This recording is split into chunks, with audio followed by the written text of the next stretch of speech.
से उजाला, ये जुमला जहां जिसके तजल्ली से उजाला।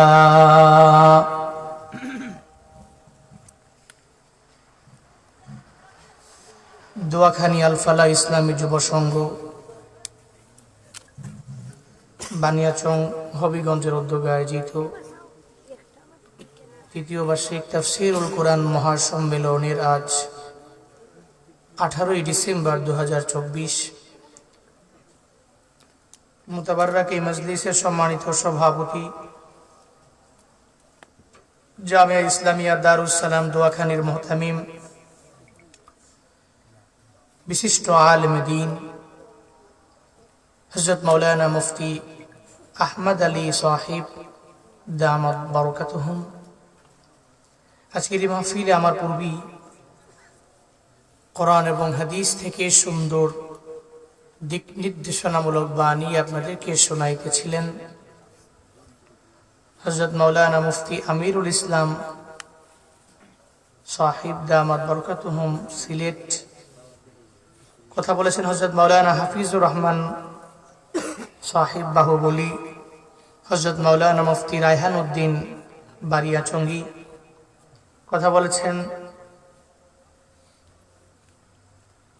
একজন কাছের মানুষ, ভালো মনের মানুষ, হযরত মাওলানা বিসবাহুজ্জামান খান সাহিব ইসলামপুরী দামাত বরকতুহুম। আরো অনেকেই কথা বলেছেন। আপনারাও বাদাল আসর থেকে নিয়ে বাদাল মাগরিব থেকে নিয়ে এ পর্যন্ত কিছু দিনই আলোচনা বাস্তব জীবনে আমল করার লক্ষ্যে শোনার জন্যই বসে আছেন। শুরুতেই আমাকে একটু উচ্চ কণ্ঠে উচ্চ আওয়াজে জবাব দিবেন, এই যে সুন্দর একটা মাজলিস পেলেন, যুবকেরা আয়োজন করলেন, এই আয়োজনটি পেয়ে আপনারা খুশি না বেজার?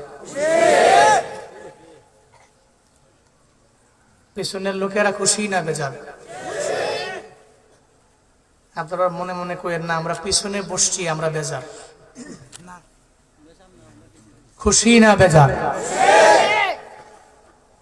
এটা কি ভালো কাজ না খারাপ কাজ?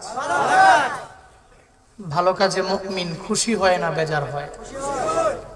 ভালো কাজে মুনাফিক খুশি হয় না বেজার হয়? এই জন্য আমরা মুমিন, আমরা ভালো কাজে টাকা দিতে না পারি, অন্তত পক্ষে জবান দিয়ে এজ এ সাপোর্টার, একজন সাপোর্টার হয়ে যেতে পারি। এটা মুমিনের কাজ। মুমিন ভালো কাজ দেখলে নিজে করবে, আরেকজনে করলে তাকে ইন্সপায়ার করবে, বারবার বলবে তুমি এই ভালো কাজটা করো। এটা মুমিনের কন্টিনিউ ওয়ার্ক। তাআওয়ানু আলাল বিররি ওয়াত তাকওয়া ওয়ালা তাআওয়ানু আলাল ইসমি ওয়াল উদওয়ান। আল্লাহ পাক বলেন একে অপরকে সাহায্য করো বীর এবং তাকওয়া, নেকের কাজ, তাকওয়ার কাজ, আল্লাহ ভীতির কাজ।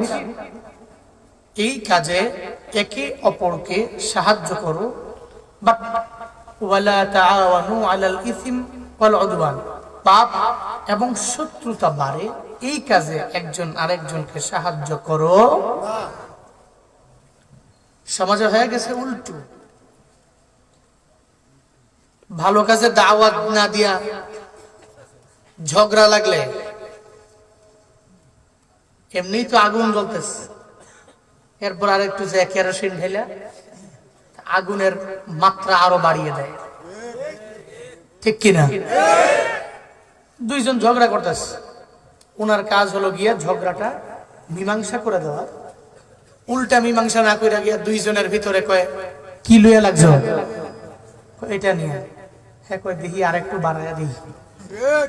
কেমনে দুইজনে ঝগড়া কইরা একজন আরেকজনের সাথে মারামারি কইরা মাথা ফাটাবে, তৃতীয় ব্যক্তি গিয়ে আবার উস্কানি মারে, তোর এই কথাটা কইতে পারলো? তোর মতো ব্যক্তি রে, হ্যাঁ কয় দেখছো আমার মতো ব্যক্তি রে, এতক্ষণ পর্যন্ত তার ব্রেনে ছিল না। তৃতীয় ব্যক্তি যে বলতেছে তোমার সে গালি দিয়ে গেল গা, তোমার সে চিমটি দিয়ে গেল গা, আর তুমি বইয়ে দিছ। অথচ তোমার 7 ফুট হেতার 9 ফুট, তুমি বইয়ে দিছ। ফ্লাইন্ডের খবর দাও, ঠিক কিনা? এভাবে সমাজে ঝগড়া বাড়ে, শত্রুতা বাড়ে, বন্ধুত্বের যে একটা সৌহার্দ্যপূর্ণ আচরণ এটা কমে যায়। এই জন্য আল্লাহ পাক বলছেন নেকের কাজে, তাকওয়ার কাজে একজন আরেকজনকে সাহায্য করো। ইথিম, উদওয়ান, পাপ, শত্রুতা, এসব কাজে একজন আরেকজনকে সাহায্য করো। দ্বীনের কাজে সাহায্য করে, সহযোগিতা করে, দ্বীনের কাজ। যদি অন্তরের ভিতরে থাকে মুনাফিকি, যদি অন্তরে থাকে কপটতা, তাহলে জীবনেও কোনোদিন ওই ব্যক্তি ভালো কাজে মানুষকে উদ্বুদ্ধ করবে না।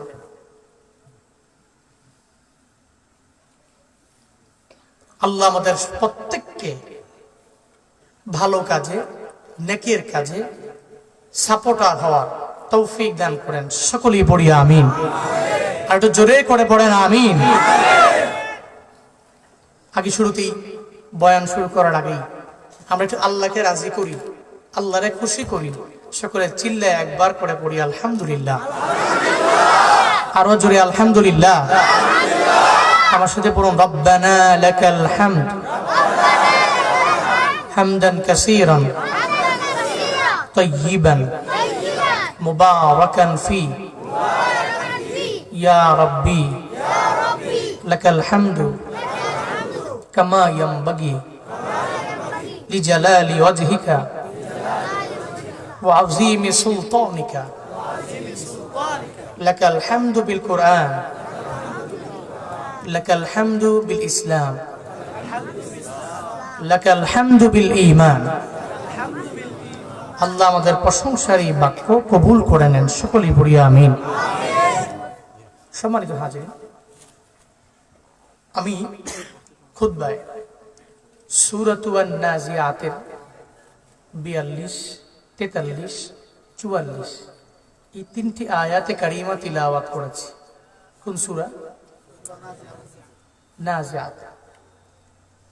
3টা আয়াত।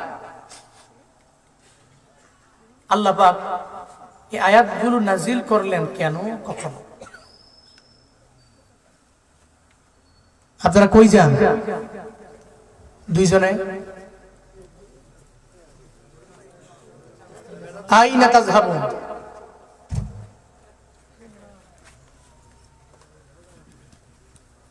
উঠাউঠি করা যাবে না। মুশতাক ফয়জি হুজুর আছেন আমাদের কুমিল্লার, মুরব্বী হুজুর। হুজুরের নাম অনেকে জানে না, কিন্তু মুরব্বী কইলেই চিনছে যেটা ওই হুজুর। ফেমাস ওনার এই সোনামণি আর মুরব্বী ফেমাস, ওয়ার্ল্ডে ফেমাস। ওনার মাহফিলে কেউ আসলে জীবনেও কোনো ব্যক্তির ডরেই ওঠে না।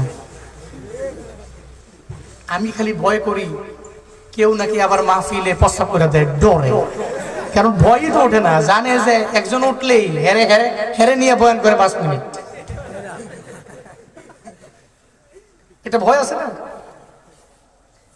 এতগুলা মানুষ, আমি যদি খালি একজনে খালি দাঁড়াইছে, আমি কই উঠছেন কে, তাহলে সবাই তো হের দিকে দেখাবে।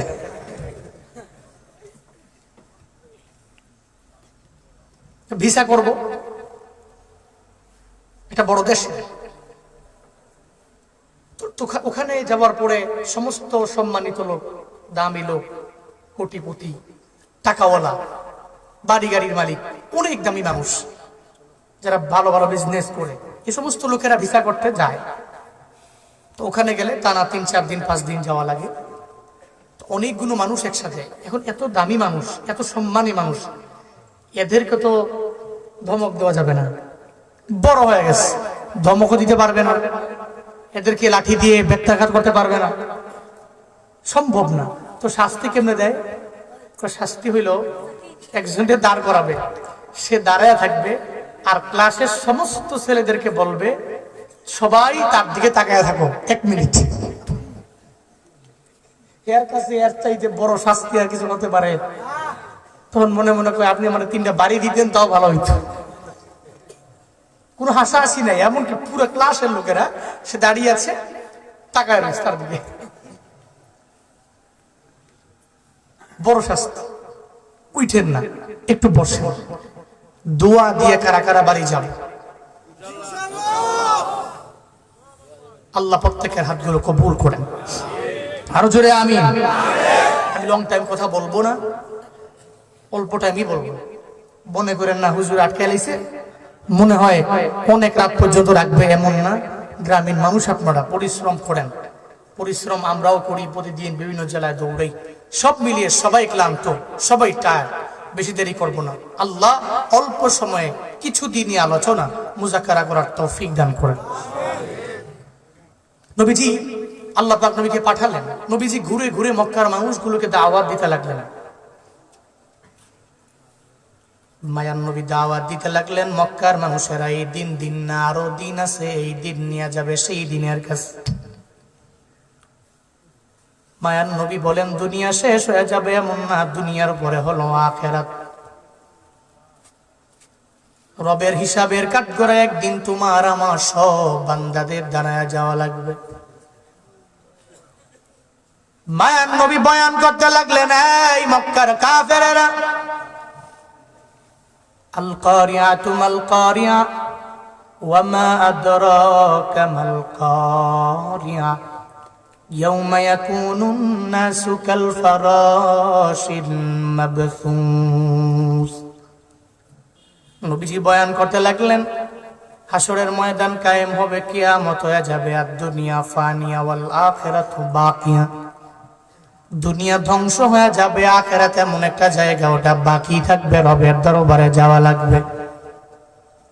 মায়ার নবী বয়ান করতে লাগলেন, আল্লাহ পাক জিবরাইলের মাধ্যমে আমার নবীর উপরে নাজিল করলেন, ইযা যুলজিলাতিল আরদু জিলজালাহা ওয়া আখরাজাতিল আরদু ওয়াসকালাহা ওয়া ক্বালাল ইনসানু মা লাহা। বাড়িতে গিয়ে তাফসীর খুলেন, সূরা জিলজাল পড়লে দেখবেন যে মনে হবে কিয়ামত মনে হয় কোন দিন জানি সংগঠিত হয়ে যাবে। পৃথিবী যখন কম্পনে প্রকম্পিত হয়ে যাবে, জাল জ্বালা শুরু হয়ে যাবে। পৃথিবীর ভিতর থেকে সব মানুষগুলোরে পৃথিবী পরিপূর্ণতার যত বোঝা আছে সব বোঝাগুলো বের করে দিবে। একটা পর্যায়ে এমন হবে মানুষগুলো বলবে ওয়াকালাল ইনসানু মা লাহা, মানুষ বলবে এই দুনিয়ার এমন কি হয়ে গেল, দুনিয়ার এমন করে কেন, এই জমিনের কি হয়ে গেল, জমিন তার ভিতর থেকে সব কিছু কেন বের করে দেয়।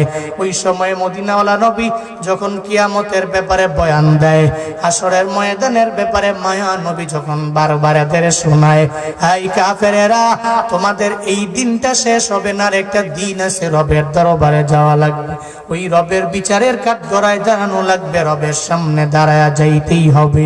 এই ব্যাপারে নবী যখন বয়ান করে, কাফেরেরা নবীর দরবারে যায় বলে, ও মুহাম্মদ, তুমি তো জীবনেও কোনোদিন মিথ্যা কথার ধারে কাছে যাও নাই, তুমি সত্য কথা বলো, যেই কারণে নবুয়তের আগে নবীর উপাধি দেওয়া হলো আল আমিন।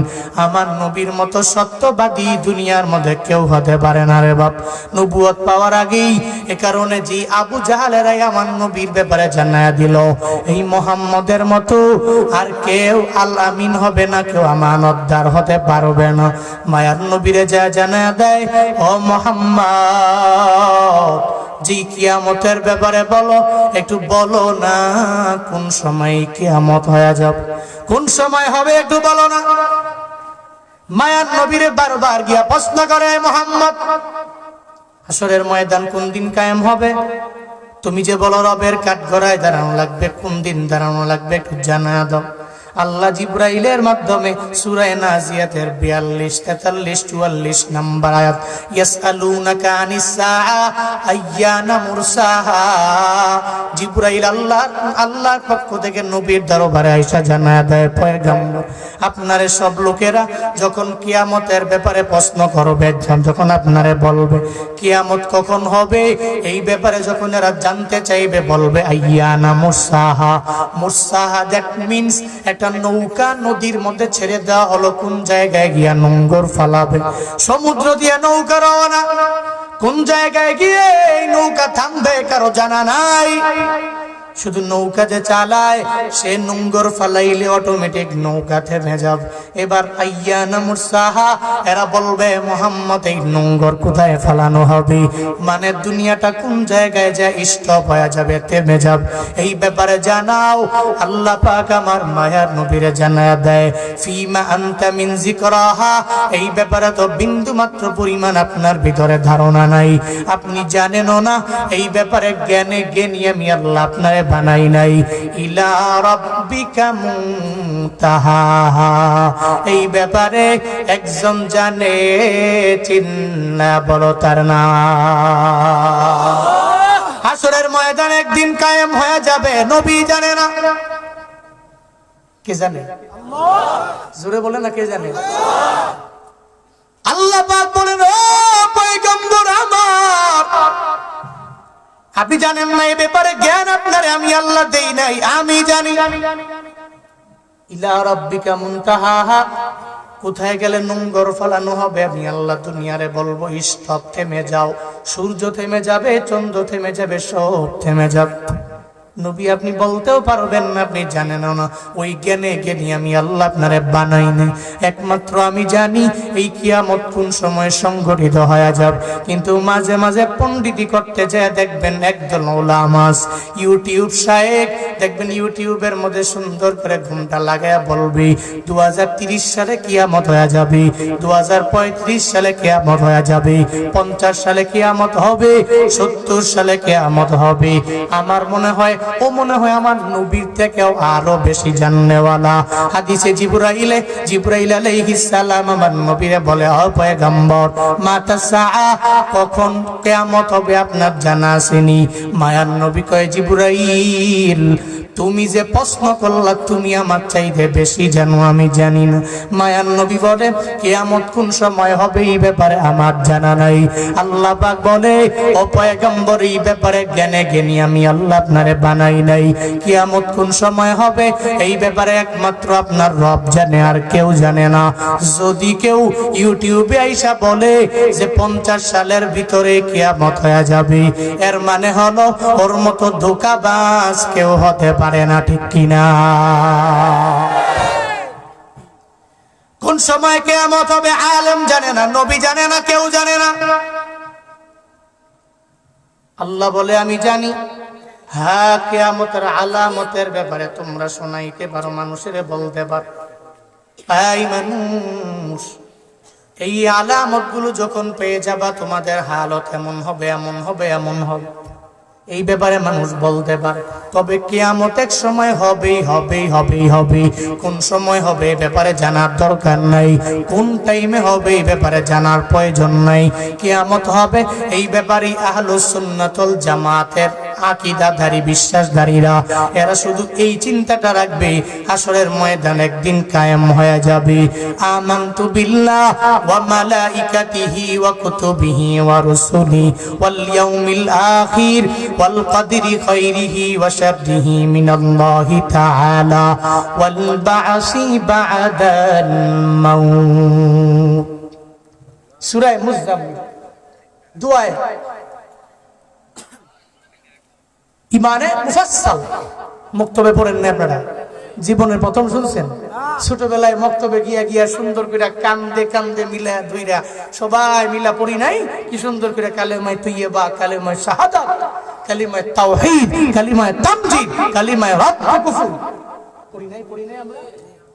কিন্তু এখন তো পড়ব কেমনে? এখন তো পোলাপানরা কইছে মক্তব ভালো না, এই হুজুর শিক্ষিত কম, এই হুজুরের কাছে পড়ানো যাবে না। তো কার কাছে পড়াবেন?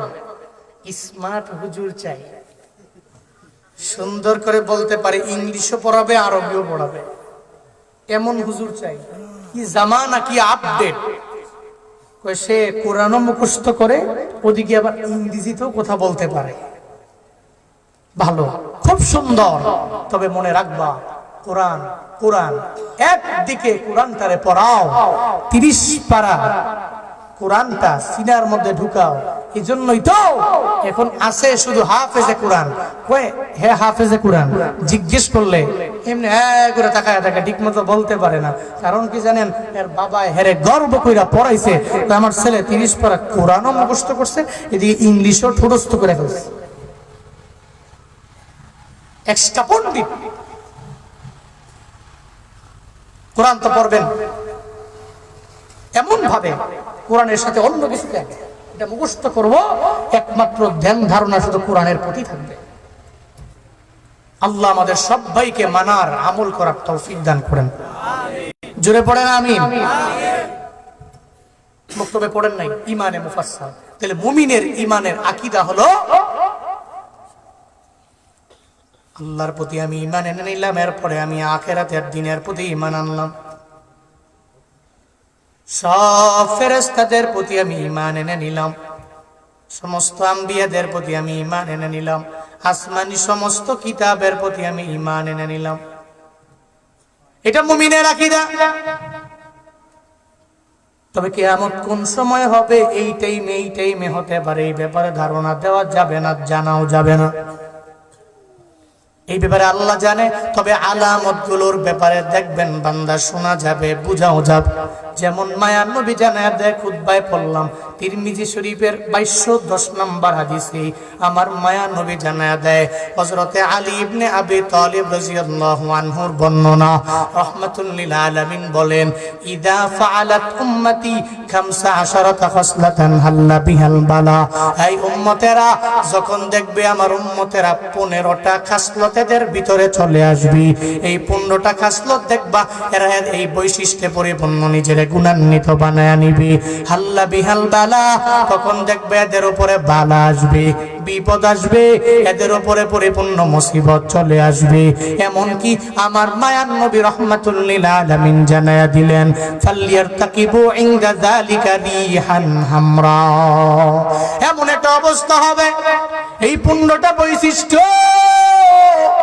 যখন আমার উম্মতের ভিতরে পরিপূর্ণভাবে চলে আসবে, তখন দেখবা ফালিয়ারতাকিবু ইনদা যালিকা রিহান হামরা, অগ্নি বায়ু দেখবা বিভিন্ন জায়গায় ছড়ায়া যাবে। এক বাতাসটা এত অগ্নির মতো হবে, আগুনের মতো বাতাস এলাকার মধ্যে ছড়িয়ে যাবে। এই এলাকার মানুষের, আপনারা তো গ্রামীণ মানুষ, হাওরের মধ্যে কাজের জন্য যান, আগে যে কাজ করার পরে এক গ্লাস পানি খেয়ে যে গাছের নিচে যে সুন্দর করে বসলেন, কত ঠান্ডা লাগতো দেখেন। এখন কাজের পরে ঠান্ডা লাগে না, পানি খাইলেও শান্তি লাগে না, আর গাছের নিচে গিয়া বসলে এত আরাম লাগে না। মায়ার নবী বললেন, উম্মতের এমন একটা হালত হয়ে যাবে, আমার উম্মতেরা যখন এই 15টা বৈশিষ্ট্য উম্মতের ভিতরে পাওয়া যাবে, মায়ার নবী বলেন রিহান হামরা, অগ্নি বায়ু এলাকার মধ্যে অনেক পরিমাণে ছড়ায়া পড়বে। শুধু তাই না, আও খাসফান ওয়া মাসখা, ভূমিধস ভূমিকম্প অনেক পরিমাণে বেড়ে যাবে। এমনকি একটা পর্যায়ে চেহারা পর্যন্ত বিকৃত হয়ে যাবে। যেই 15টা খাসলত যখন আমার উম্মতের মধ্যে চলে আসবে, এবার সাহাবায়ে কেরাম আমার নবীরে জানায়া দেয়, নবী আমার, ফাকিলা ওয়া মা হুন্না ইয়া রাসূলুল্লাহ, একটু বলেন না ওই 15টা খাসলত আমরা শুনবার চাই, একটু বলেন না। নবী বলেন, 1 নাম্বার, ইদা কানাল মাগনামু দুআলা, দেখবা সমাজের মানুষেরা, নেতৃস্থানীয় নেতারা, এরা গনিমতের মাল নিজের মাল বানায়া ফেলবে। মালটা গনিমতের, কিন্তু নিজের মাল মনে কইরা পরিপূর্ণ চালায়া দিবে। কেমন জানোনি? বলে 1 লক্ষ টাকা টেন্ডার হয়ে গেল রাস্তার কাজের জন্য, 20,000 টাকার কাম করবে, বাকি 80,000 অ্যাকাউন্টে পুরায়া দিবে। কাজ করবে কয় টাকার? 20,000, 80,000ই পকেটে। 1 কোটি আসবে, কাজ করবে 10 লাখ করো। 10 লাখ করো, বাকি 90 লাখ আমার অ্যাকাউন্টে ঢুকাও। যদি এভাবে স্বৈরাচারীরা না ঢুকাইতো, সুইস ব্যাংকে অ্যাকাউন্ট না থাকতো, বেগম পাড়ায় বাংলাদেশের টাকা নিয়ে বাড়ি না করতো, হুটাকা কসম করে বলতে পারি আমার দেশ সোনায় ভরপুর হয়ে যেত। ঠিক কি না? ঢাকা সিলেট হাইওয়ে এতদিন পর্যন্ত এমন থাকে না, টেন্ডারবাজি করে করে, টেন্ডারবাজি, দুর্নীতি, এত পরিমাণে লুটপাট করে দেশটাকে অন্ধ করে ফেলছে। গনিমতের মাল নিজের মাল মনে করে। নবীজি বলেন, ওয়াল আমানাতু মাগরামা, আমানতের টাকা কয় আমার টাকা, তার কাছে আমানত রাখছে আরেকজনে, এটা আমার টাকা। আমাদের পিছান জুনায়েদ আহমদ পলককে জিজ্ঞেস করেন, আই পলক সাহেব, আপনার অ্যাকাউন্টে যে টাকা, এই কার? আমার। আপনি যান সালমান এফ রহমান দরবেশ বাবা, জিজ্ঞেস করেন, সালমান এফ রহমান সাহেব, আপনার অ্যাকাউন্টে যে টাকা আছে কার? কয় আমার। মানুষের টাকা, কয় আমার টাকা। এই জন্যই তো এরা বাংলাদেশ থেকে পালিয়ে দাদা বাবুদের দেশে, এদের তো সবচেয়ে সেফটি জায়গা হচ্ছে ইন্ডিয়া। ঠিক কি না? এরা তো মাঝে মাঝে মনে করতো বিপদে পড়লে মনে হয় ভারত হেল্প করবে, কিন্তু বিপদের সময় ভারত কয়, হ্যাঁ দিছি, তবে এতটুকু দিছি, তোমরা আশ্রয় দিস। তো এদের মনে মনে কথা হইলো, অন্তত পক্ষে সব পাচার পুচার যা বলছে সব করবো, খালি যাওয়ার সময় বর্ডারে যাবো, গিয়া কমু যে ধরো 2 কোটি দিলাম, 5 কোটি দিলাম, 10 কোটি দিলাম, খালি বাংলাদেশ থেকে বের করো। বাংলাদেশে থাকলে উপায় নাই। এখন ভারতের দাদা বাবুদের সাথে তাল মিলায়া বাংলাদেশের ব্রাহ্মণবাড়িয়া, রাখাউড়া, চট্টগ্রাম দখল করার জন্য চেষ্টা করে, অথচ এতটুকু জানে না ব্রাহ্মণবাড়িয়া না থাকলে তো বাংলাদেশই টিকবে না। ব্রাহ্মণবাড়িয়া তো এটা আমাদের, কুমিল্লা তো আমাদের, চট্টগ্রাম তো আমাদের, সিলেট তো আমাদের। আমাদের প্রত্যেকটা ইঞ্চি মাটির প্রতি মদিনাওয়ালা নবী শিক্ষা দিয়ে গেছেন, জন্মভূমির প্রতি মায়া প্রত্যেকটা ইমানদারের অন্তরে থাকবে। এই মুসলমানেরা, ভারতের দাদা বাবুরা যদি বাংলাদেশের কোন জমি নিয়া, কোন ইঞ্চি মাটি নিয়া একটু হরণ করার, অপহরণ করে নিয়ে যাওয়ার চেষ্টা করে, বাংলাদেশের মুসলমানেরা নিয়ত করে নাও, কাফনের কাপড় মাথায় নিয়ে রাজপথে নেমে ভারতের দাদা বাবুদেরকে মুসলমানি করানো ছাড়া ইন্ডিয়াতে দিবা না। কারা কারা তৈয়ার আছো? যদি হাত তুলে আল্লাহকে দেখায় দাও। নারায়ে তাকবীর, দিন ইসলাম, দিন ইসলাম, দিন ইসলাম, দিন ইসলাম। তাকবীর হয় নাই, তাকবীর দিতে দেওয়া লাগবে বাঘের মতো। একজন মাঝখান দিয়ে দাঁড়ান, দাঁড়ায়া জোরে তাকবীর দেন।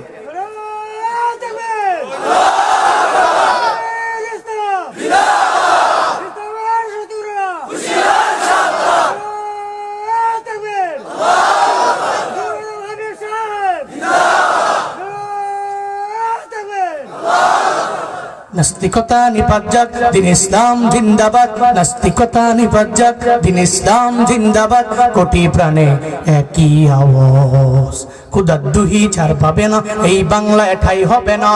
মুসলমানরা জেগেছে জোর কদমে সামনে চলো, বজ্র কণ্ঠে আওয়াজ তুলো, সবাই মিলে একই তালে দাও না স্লোগান, লিল্লাহে তাকবীর, নারায়ে তাকবীর, দিন ইসলাম, দিন ইসলাম, জিন্দাবাদ, জিন্দাবাদ। ইসলামেরই জন্য দেশের হয়েছে জন্ম, ইসলামের বিরুদ্ধে গেলে দেশ হবে ভিন্ন। ইসলামেরই জন্য দেশের হয়েছে জন্ম, ইসলামের বিরুদ্ধে গেলে দেশ হবে ভিন্ন। ইসলামের বিরুদ্ধে যারা নিয়েছে অবস্থান, এই বাংলায় ঠাই হবে না, যাও হিন্দুস্তান।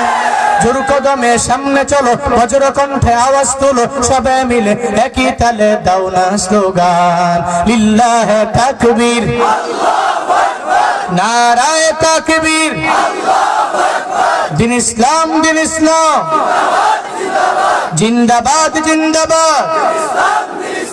মুসলমানের এই দেশেতে ইস্কন্দের ঠাঁই নাই, ইস্কন্দের পক্ষে যারা এদের কোনো রক্ষা নাই। মুসলমানের এই দেশেতে নাস্তিকদের ঠাঁই নাই, নাস্তিকদের পক্ষে যারা এদের কোনো রক্ষা নাই। এই দেশেতে থাকতে হলে কোরআন মানতে হবে, কোরআন না মানবে যারা বিতাড়িত হবে। জোর কদমে সামনে চলো, বজ্র কণ্ঠে আওয়াজ তুলো, সবাই মিলে একই তালে দাও না স্লোগান, লিল্লাহে তাকবীর, নারায়ে তাকবীর, দিন ইসলাম দিন ইসলাম, জিন্দাবাদ জিন্দাবাদ। আল কোরআনের আলো, আল হাদিসের আলো, সংসদে জালো, সংসদে জালো, লিল্লাহে তাকবীর। তাকবীর কার? বড় বললাম কাকে? গুনাহ হয়েছে না সওয়াব? খুশি হয়েছেন কে?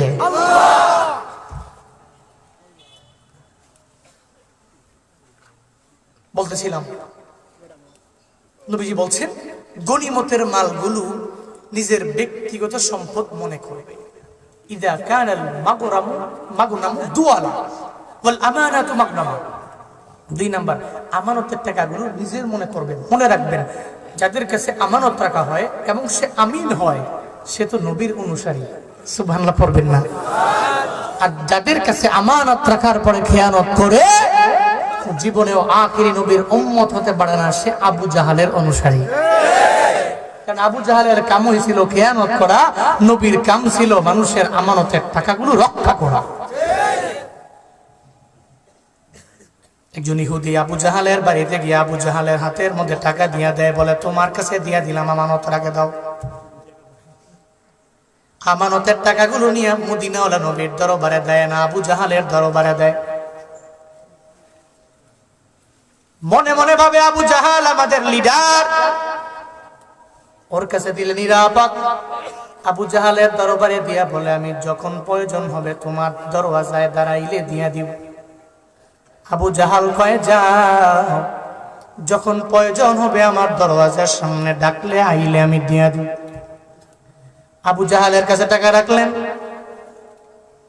কয়েকদিন পরে যখন আবু জাহালের দরবারে দরওয়াজায় দাঁড়ায়া যায়, আবু জাহাল, টাকা রাখলাম, আমার টাকা আমারে ফিরাইয়া দাও।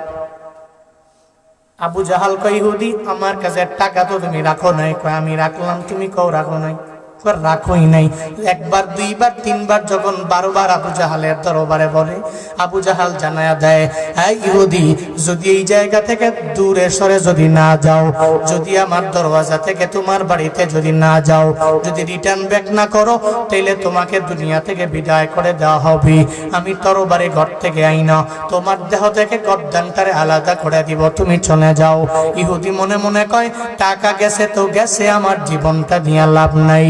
ইহুদি চোখের বাণী ছেড়ে বাড়ির দিকে যখন রওনা হয়ে যায়, পথিমধ্যে যাওয়ার পরে আমার মায়ার নবীর মোলাকাত হয়ে গেল। মায়ার নবী কয়, ইহুদি রে, কেন তুমি চোখের বাণী ফালায়া কান্না করো? আমি মুহাম্মদের বলো না। ইহুদি কয়, মুহাম্মদ তোমারে বইলাও তো আমার বিন্দু মাত্র পরিমাণ ফায়দা হবে না।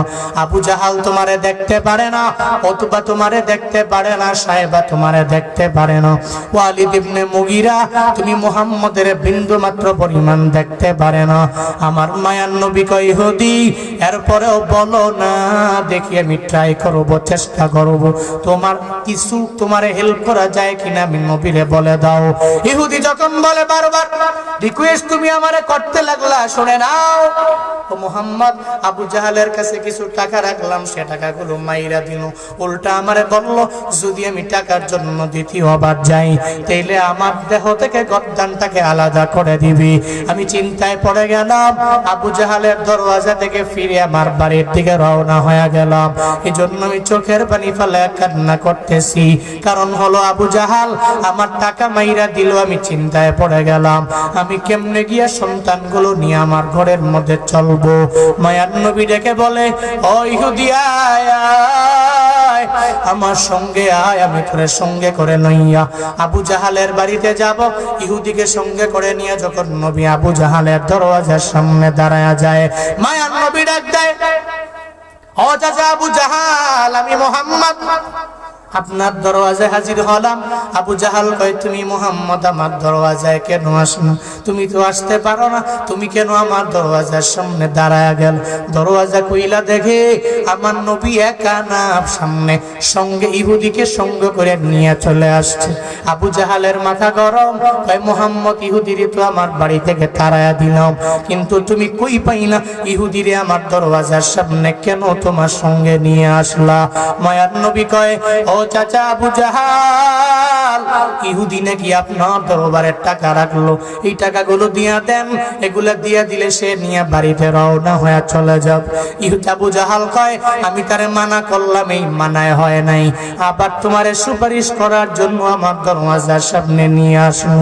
এখন ইহুদিরেও মারবো, আবার তোমাকেও দুনিয়া থেকে বিদায় করে দিব। এই কথা বই না আবু জাহাল যখন ঘরের ভিতরে ঢুকে তরবারি নিয়ে আসবে, আমার মায়ার নবীর দেহ থেকে গর্দানটাকে আলাদা করে দিবি। আমার মায়ার নবী আল্লাহকে ডাক দিয়া বলে, হে মালিক, তুমি আমাকে দুনিয়াতে পাঠাইছো রে আল্লাহ, তুমি পাঠাইছো আমার দুনিয়ায়। যেই বান্দা বিপদে পড়বে ওই বান্দাকে বিপদ থেকে বাঁচানোর জন্য একটা পথ তো তুমি বের করে দাও। আমার এত ওসিলা হিসাবে তুমি দুনিয়ার মধ্যে পাঠাই না। ইহুদি আমাকে বলে নাই, ইহুদির দরবার থেকে আমি শুনতে চাইলাম। এরপরে তাকে সঙ্গে করে লইয়া যখন আমি আসলাম, আল্লাহ গো, এখন তো আবু জাহাল এই টাকাগুলো ফিরে দিতে রাজি না, উল্টা আমাকে মারার জন্য ফোন দিতে লাগলো আবু জাহাল। আমার মায়ার নবী আল্লাহর কাছে আবদার জানায়, রে আমার আল্লাহ, আপনি একটা সাহায্য করেন, আপনার সাহায্য ছাড়া এই টাকা কোনোভাবে উদ্ধার করা যাবে না। আল্লাহ পাক বলেন, এই জিবরাইল, বাঘ সাইজা আমার নবীর দরবারে চলে যাও, আমার নবীকে হেল্প কইরা আবু জাহালের কাছ থেকে টাকাটা উদ্ধার করে দিয়া দাও। আল্লাহ যখন বললেন, এবার সঙ্গে সঙ্গে বাঘ বেশ ধরিয়া যখন আমার নবীর দিকে আসতে লাগলো, আবু জাহাল তরবারি লইয়া আমার মায়ার নবীর সামনে আইসা দাঁড়ায়া যায়, কয়, এই মুহাম্মদ, এখনো সুযোগ আছে, আমার বাড়ি থেকে বের হয়ে যাও। ইহুদির জন্য তুমি নিজের গর্দানটাকে হারাইও না, তুমি তোমার বাড়িতে যাও, ইহুদিকে ইহুদির বাড়ির মধ্যে পাঠায়া দাও। একটা পর্যায়ে বাঘ যখন দৌড়ায়, আবু জাহাল কয়, মুহাম্মদ তাকায়া দেখ না, তোমাকে খাওয়ার জন্য বাঘ তোমার দরওয়াজার দিকে দৌড়ায় আসছে, তোমাকে মেরে ফেলবে, তোমারে আঘাত করবে, তোমারে বাঘে খেয়ে ফেলবে।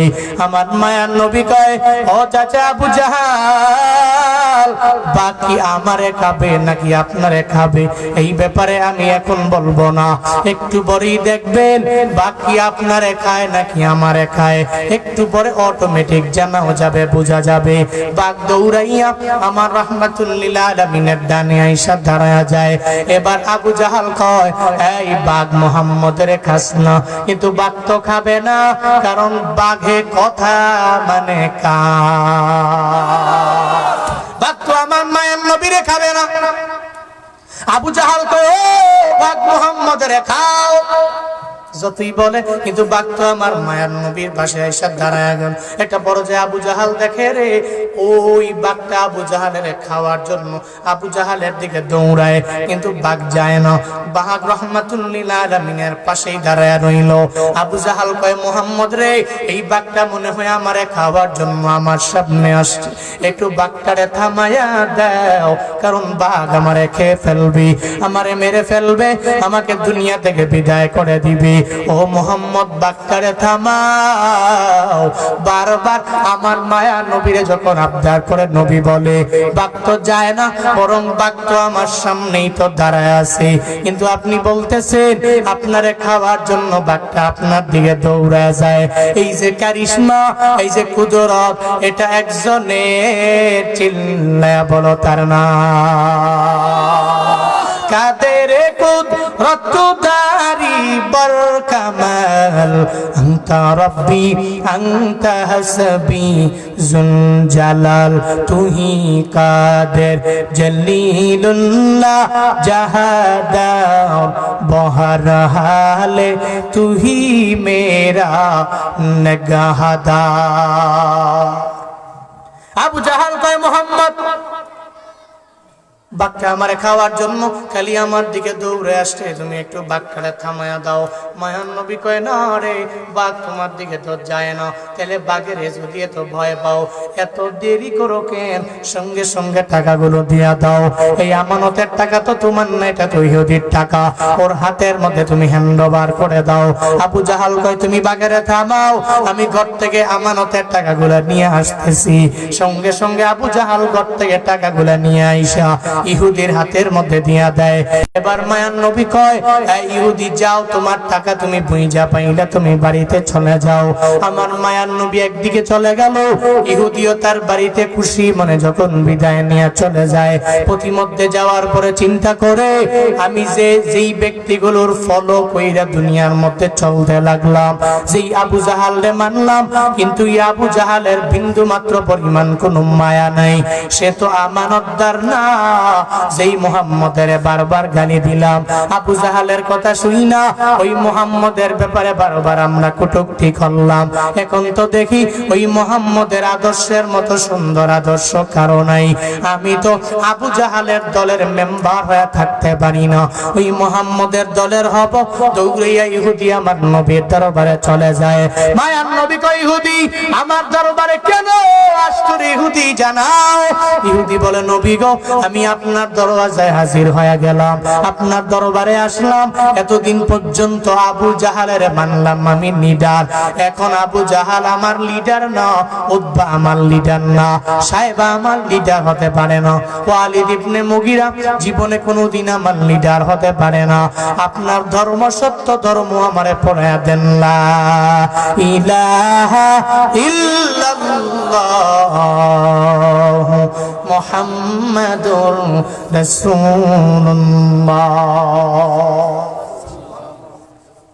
ইহুদি কালেমা পড়ে মুসলমান। কি বুঝাইতে চাইলাম? আবু জাহালের অনুসারীরা আমানত রাখলে খেয়ানত করবে, মায়ার নবীর অনুসারীরা আমানত রাখলে আমানতদারিতার সাথে টাকাটা রাখবে, জীবনেও খেয়ানতকারী কায়েম হবে। 2 নাম্বার। 3 নম্বরে নবীজি বলছেন এই উম্মতেরা সাহাবায়ে কেরাম 3 নম্বরে কি দোষ থাকবে জানো? 3 নম্বরে দোষটা হলো যাকাতু মাগরামা। এরা যাকাতকে জরিমানা মনে করবে। যাকাতকে কি মনে করবে? জরিমানা। কয় 1 বছর পরে পরে যাকাত কি তুটিটি, হ্যাঁ এ তুটি টাকা দেব লাগবে, এই চিন্তা নিয়ে ঠিক মতো জাকাত তো দেয় না। জাকাতের টাকা আসছে 1 লাখ, দেয় 20,000। 20,000 দেয়, মনে হয় ভিতরে জইলা পুইরা সরকার হয়ে গেছে। আছে না নাই? 1 লাখ টাকা জাকাত দিছেন মাত্র 20,000, দেন মাত্র 30, দেন মাত্র 40। এত টাকার জাকাত দেন অল্প। ওই মুসলমান আবার দাবি করেন আমি কঠিন মুসলমান। আমি যদি গিয়া বলি না যাকাত তো আপনার ফরজ বিধান, আপনার উপরে ফরজ দেওয়া লাগবে, পুঙ্খানুপুঙ্খভাবে মানুষকে দেওয়া লাগবে। যাকাত যারা পাও না, হকদার যারা, এদের কাছে পৌঁছিয়ে দেওয়া লাগবে। এছাড়া নচেত আপনি খাঁটি একজন মুকাম্মেল মুমিন হতে পারবেন না। আপনি যে বললে কব কি হুজুরে আমারে খাঁটি মুসলমান কয় না, আমার নাম আব্দুল্লাহ, কি সুন্দর নাম আমার। যাকাত দিনে তো কি 1 লাখ আইছে, 30 তো দিস, 40 তো দিছি, 50 তো দিস। কপাল পুরা ধনী দেখবেন বাজারের মধ্যে রমজান আসলে বাজারে যায়, ঘন্টা করে আমার 100 শাড়ি দিবা, 200 শাড়ি দিবা, 300 শাড়ি দিবা, টাকা 300 টাকার উপরে একটাও দিবা না। এমন লুঙ্গি দেয় গরিবের ঘরেও এর চাইতে দামি লুঙ্গি গরিব নিজে পড়ে। এমন লুঙ্গি দেয় 1 বার 2 বার 3 বার পরার পরে লুঙ্গি খুঁজে পাওয়া যায় না। এই ধনীরা যাকাত দিলে মনে করিও না তোমার টাকা কবে যাবে, এমন নয়, বরং নিয়মিত যাকাত দাও। যাকাত দিলে সম্পদের মধ্যে আমার আল্লাহ বরকত বাড়ায় দিবে। কে বাড়ায় দিবে? যদি যাকাত দেওয়া বন্ধ করে দেও তোমার সম্পদ দেখবা অটোমেটিক কমে যাবে। কারণ তোমারে দিবে আমার আল্লাহ, তুমি দিবা আমার আল্লাহরে। একটা সময় একটা পর্যায়ে এমন হবে মালগুলো দেওয়ার মাধ্যমে আল্লাহর পক্ষ থেকে জান্নাতটাকে গ্রহণ করে নিতে পারবা। তাহলে যাকাত দেওয়ার বেলায় কৃপণতা করা যাবে, বখিলামি করা যাবে, করা যাবে, জরিমানা মনে করা যাবে। নিজেকে মুসলমান খাঁটি মুসলিম বানাতে হলে যাদের উপরে যাকাত ফরজ, যাকাতের টাকাগুলো সুন্দর করে দিয়ে দিবেন। আল্লাহ আমাদের সবাইকে তৌফিক দান করেন। সকলেই পড়ি আমিন। আরো জোরে পড়েন আমিন। তুমি রমজান এলে রাখো না রোজা, দিনকে করো আঘাত, পয়সা করির নেই তো অভাব, দাও না তো যাকাত। তুমি ইমানদারির বড়াই করো নেই তোমার ইমান, ইমানদারির বড়াই করো নেই তোমার ইমান। তুমি কেমন মুসলমান, তুমি কেমন মুসলমান, কেমন মুসলমান, তুমি কেমন মুসলমান। নামাজের সাথে নাই পরিচয় মানো না কোরআন, নামাজের সাথে নাই পরিচয় মানো না কোরআন। তুমি কেমন মুসলমান, তুমি কেমন মুসলমান, কেমন মুসলমান, তুমি কেমন মুসলমান। তুমি সুদের টাকায় ফাসাদে গড়ো, ঘুষ ছাড়ো না, দিন দুঃখী না খেয়ে মরে খবর রাখো না।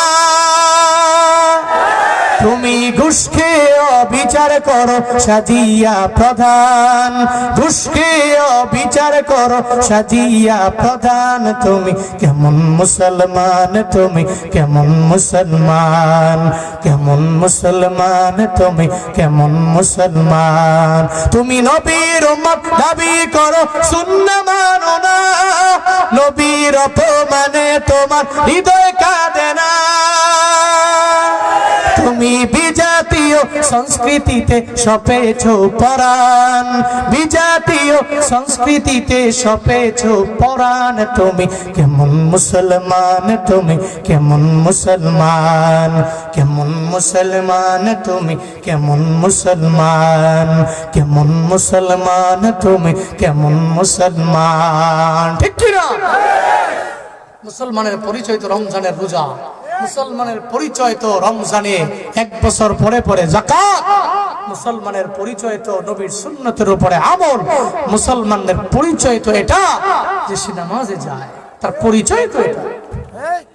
হিন্দু নামাজে যাবে, খ্রিস্টান যাবে, বৌদ্ধ যাবে, কে যাবে? মুসলমান।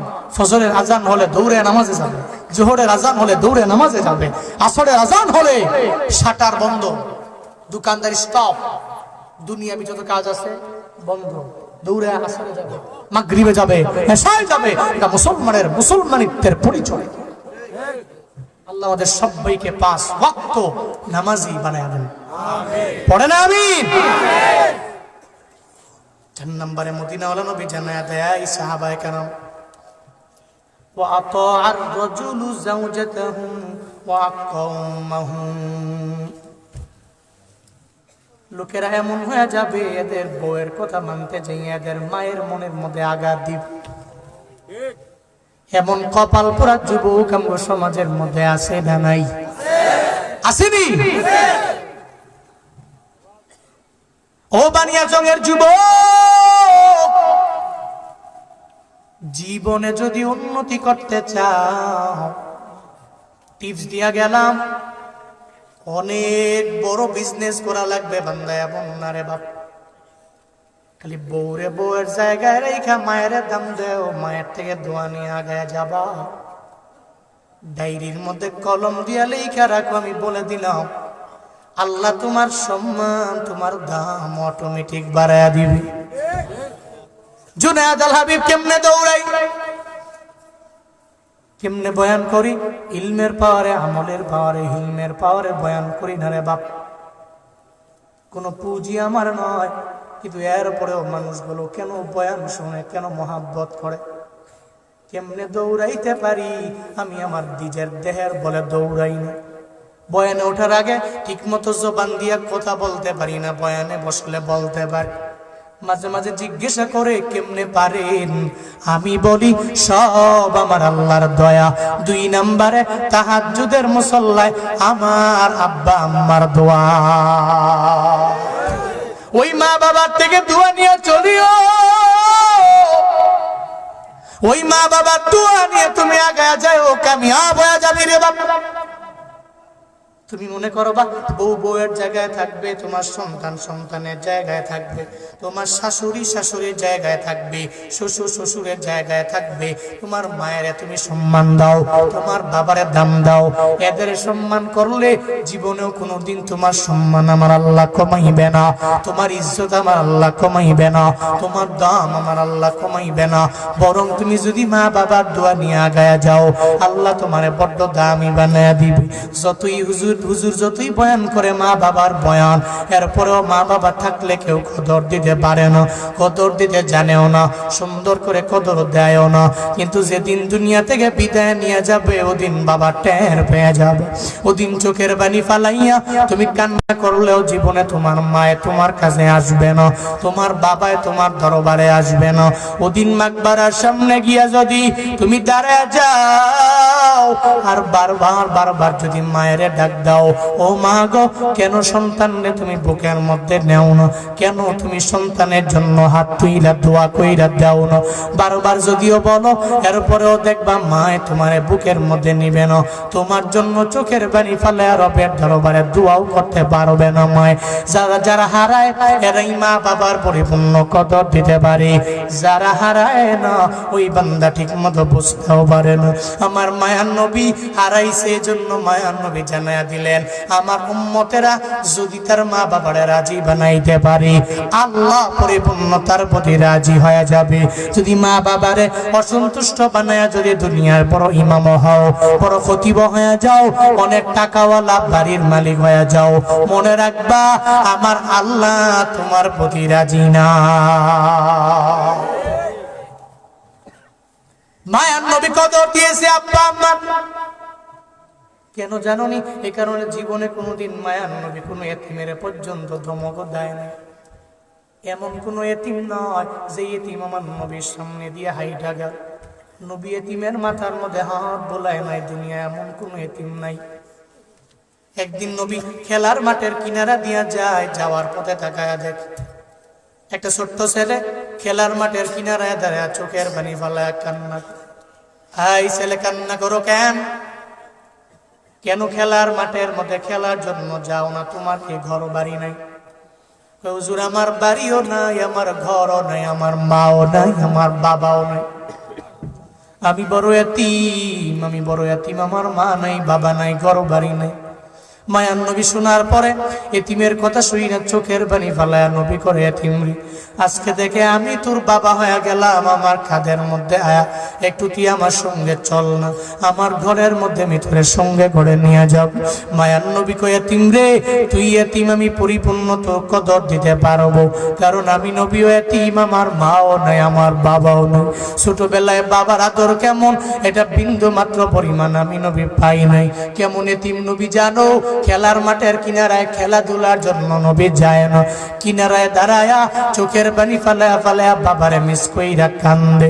একটা পর্যায়ে মা আমেনা সন্ধ্যা যখন ঘনিয়ে আসে, যখন থেকে মোহাম্মদ আসে না, মা আমেনা চিন্তায় পড়ে গেল, টেনশনে পড়ে গেল। মা আমেনা ঘর থেকে বের হয় আর যা বলে, শিশুরা মোহাম্মদের খেলার মাঠে দেখছুনি? বলে, মোহাম্মদের নাম জানি না, মোহাম্মদ বলতে কাউরে চিনি না, তবে দেখছি একটা ছেলে খেলার মাঠের কিনারায় দাঁড়ায় চোখের পানি ফালায়া ফালায়া কান্না করে। মা আমেনার বুঝতে বাকি নাই, এটা আমার সন্তান ছাড়া আর কেউ হতে পারে না। মা আমেনা দৌড়ে যায় আর যা বলে, মোহাম্মদ রে, ও বাবা আমার, কেন তুমি চোখের পানি ফালায়া কান্না করো? কে তোমারে মারলো? যার মারার আঘাতে তুমি চোখের পানি ফালায়া কান্না করতে লাগলো। মায়ার নবী কয়, মা গো, কেউ আমারে মারে নাই, এই কারণে আমি চোখের পানি ফালায়া কান্দি না। কেউ মারছে, এমন না, বরং সন্ধ্যা যখন খেলার মাঠের মধ্যে ঘনিয়ে আসলো, সব শিশুদের বাবারা এদের নেওয়ার জন্য এদের সামনে দাঁড়ায় গেল। কপালের মধ্যে চুমু দেয়, এদের গালের মধ্যে সুন্দর করে চুমু দিয়া দেয়, এরপরে সঙ্গে করে লইয়া বাড়িতে রওনা হয়ে যায়। মায়ার নবী কয়, ও মা আমার, কি বাবা আমার নেওয়ার জন্য আসতে পারে না? আমি কি অপরাধ করলাম? আমার গালের মধ্যে কেন আমার বাবা এসে চুমু দিতে পারে না? আমার বাবাই কি আমার নিতে পারে না গো মা? আমার বাবাই একটু মজা দিয়া কি আমার আনন্দ কইরা ঘরের মধ্যে নিতে পারে না? আমি বাবারে মিস করি, এজন্য চোখের পানি ফেলায় মাঠের কিনারায় দাঁড়ায় কান্না করি। মা বেনা কয়, মুহাম্মদ, জীবনেও কোনোদিন বাবারে তো আর বাবা বইলা ডাকতে পারবা না, কারণ তোমার বাবা নাই। ব্যবসায়ীদের সঙ্গে, বণিকদের সঙ্গে ব্যবসা করতে যাইয়া তুমি যখন আমার পেটে, তখনই তোমার বাবা দুনিয়া থেকে বিদায় নিয়ে চলে গেল। কয়, মা গো, বাবার কবর জিয়ারতের জন্য আমারে নিয়ে যাও। আব্দুল মুত্তালিব থেকে পারমিশন লইয়া যখন আমার মায়ার নবীকে সঙ্গে করে নিলেন, উম্মে আয়মান সহ ঘোড়া দিয়ে যখন দৌড়ায় বাবার কবরের পাশে যাওয়ার পরে মা আমেনা বলে, তাকায়া দেখ মুহাম্মদ, ওই জায়গায় হলো তোমার বাবার কবর। মায়ার নবী বাবার কবরে নামে, চোখের পানি ফালায়া ফালায়া বারবার বাবারে ডাক দেয়, ও বাবা আমার, আমি সন্তানের জন্য কি মায়া লাগে না? কেন তুমি আমার গালের মধ্যে চুমু দাও না? কেন আমার কাছে আসো না? বারবার আমার মায়ার নবী চোখের পানি ফালাইয়া ওই বাবার কবরের পাশে দাঁড়ায়া দাঁড়ায়া কান্দে। একটা পর্যায়ে মা আমেনা কয়, এখানে দেরি করা যাবে না, তোমাকে আমি সঙ্গে করে লইয়া বাড়িতে চলে যাব। সন্ধ্যা যদি ঘনিয়ে আসে তাইলে বাড়ি পর্যন্ত আমরা পৌঁছতে পারবো না। উম্মে আয়মানকে নিলেন, এরপরে মা আমেনা ঘোড়ার মধ্যে উঠলেন, এরপরে নবীর সঙ্গে করে লইয়া যখন রওনা, পথিমধ্যে যাওয়ার পথে হঠাৎ করে মা আমেনার পেটের ব্যথা আরম্ভ হয়ে গেল। মা আমেনা কই, উম্মে আয়মান, আমার ঘোড়া থেকে নামাও, আমার পেটের ব্যথার যন্ত্রণা মনে হয় ক্ষণে ক্ষণে বাড়তে লাগলো। পেটের ব্যথা বাড়তেছে, একটু কষ্ট করে তুমি আমারে ঘোড়া থেকে নামায়া দাও। মা আমেনাকে ঘোড়া থেকে নামানো হলো, কেন যেন পেটের ব্যথা কোনোভাবেই কমে না। একটা পর্যায়ে চিন্তা চলে আসলো, মনে হয় পেটের ব্যথার কারণে আমি মায়ের চোখের পানি ফালায়া দুনিয়া থেকে বিদায় নিয়ে চলে যাওয়া লাগবে। মা আমেনা কয়, ও মুহাম্মদ,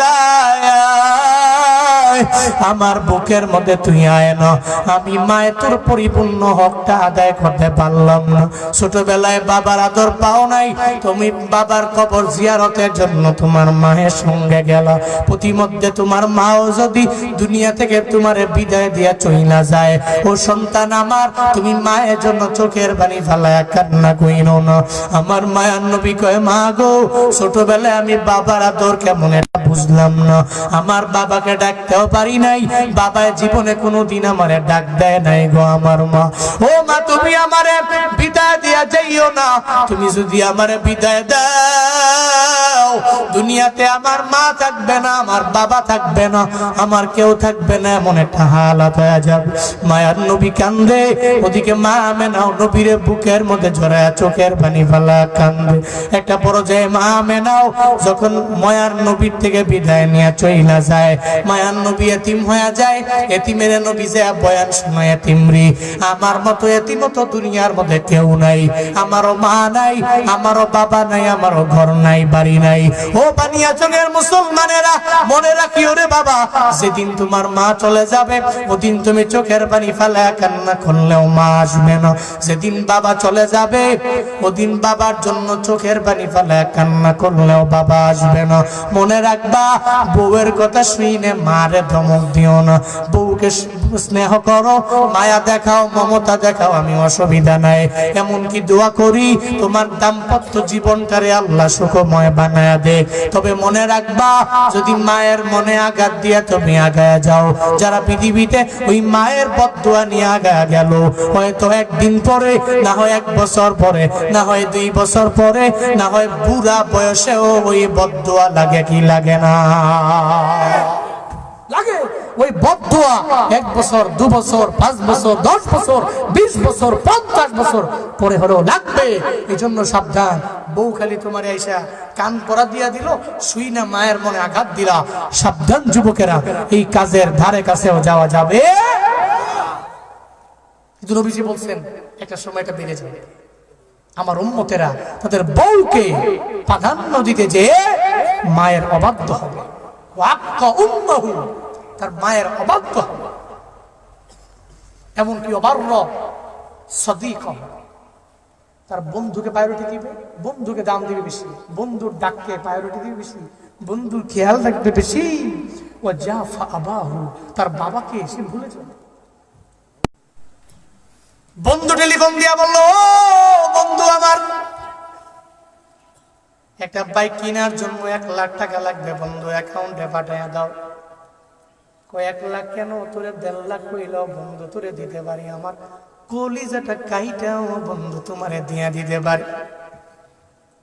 বন্ধুরে বলে, ধর 1 লাখ টাকা অ্যাকাউন্টে পাঠাইয়া দিলাম, বাইক কেনার জন্য বাজারে যাও। হবিগঞ্জ শহর থেকে বাইক কিনা সুন্দর করে টোটো কোম্পানির ম্যানেজারের মতো বাই দেয়। ওদিকে বাবারও খবর নেয় না, বাবা কেমনে আছে এটা খবর নেয় না। 1000 টাকা মাসে বাবার ওষুধ লাগে, ওই বাবার টাকাটাও দিতে পারে না।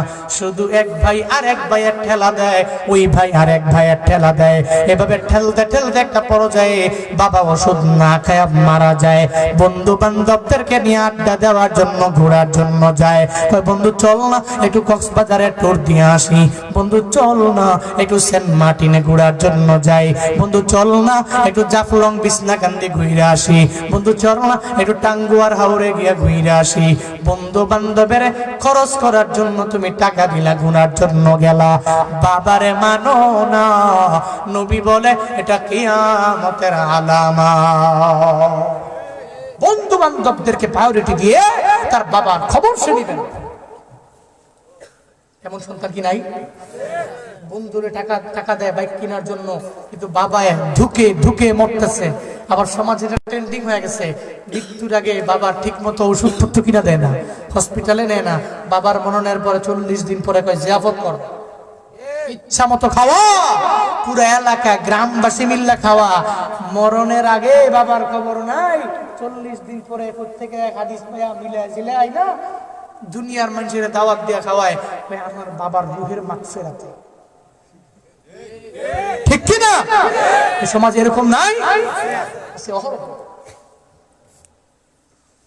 আবার বললে কয় এরা ওয়াহাবি খাইতারা না, এই জন্য খালি খাওয়ার বিরুদ্ধে কয়। কি কয়?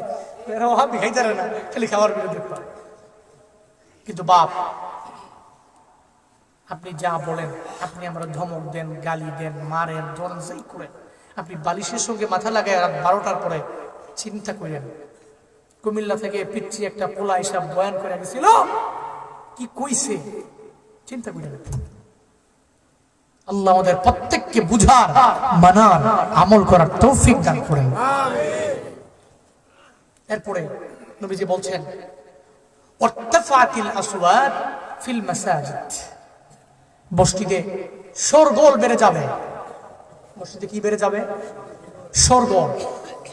এমন কি একটা পর্যায়ে ঝগড়া করতে করতে একই এরিয়া 200 থেকে 300 ফিট জায়গার মধ্যে 3টা মসজিদ হবে। আছে না নাই? কথা বলেন না কেন? আছে না নাই? মসজিদ রাগ করছে, মসজিদে মারামারি লাগাই দিয়েছে। জুমার দিন, ঈদের দিন পর্যন্ত মসজিদে মারামারি করে কইরা একটা পর্যায়ে কয়, টাকা কি আমার কম আছে, তোকে মসজিদে নামাজ পড়বো কে বানাইলাম। 100 ফিট দূরে গিয়া নিজের টাকার বলে মসজিদ বানাইছে, আর তুমি টাকার বলে গিয়া মসজিদ বানায়া অন্য মসজিদ বানায়া নামাজ পড়তেছো। সারা জিন্দেগি ভর মৃত্যু পর্যন্ত নামাজ পড়বা, আল্লাহ তোমার নামাজটাই নেওয়ার লাগে বলিস। তুমি তো নামাজ পড়ছো, তুমি মসজিদ বানিয়েছো। তোমার মনে চিন্তা হলো তোমার মসজিদে পড়বো না, আমি নিজে নিজের টেহা দিয়ে মসজিদ বানায় পড়বো। তুমি ঝগড়া করে গিয়া মসজিদ বানিয়েছো। কিয়ামতের আগে এটা বেশি হবে। আমার পাশের এলাকায় আছে মসজিদ, এখানে একটা সর্বোচ্চ 150 ফিট পরে গেলে একটা,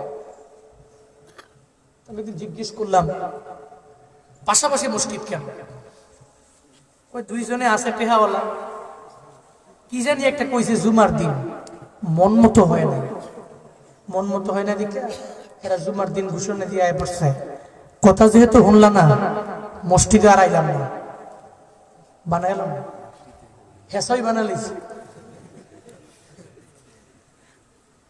এরকম সমাজে অহরহ আছে, কিয়ামতের আগে ঘটবে।